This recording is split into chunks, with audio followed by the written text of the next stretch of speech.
What happened to your phone, you said, sir? It just started acting strange today. And then the reason why it's on emergency is because I saw some dogs in a car and they were like clawing at the window.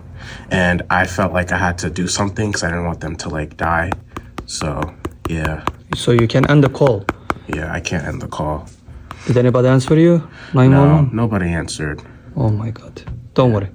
I got you. Thank you. And I'm gonna try to do the soft reset. Press and release volume up button, press and release volume down button, press and hold the power button until you see the logo appears. Once you see it, release your finger.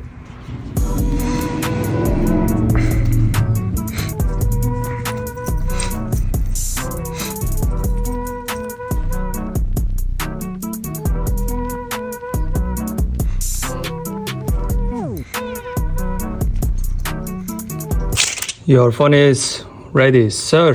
Now it's working and you can get inside the phone. Thank you so much. $50. Seriously? Yeah.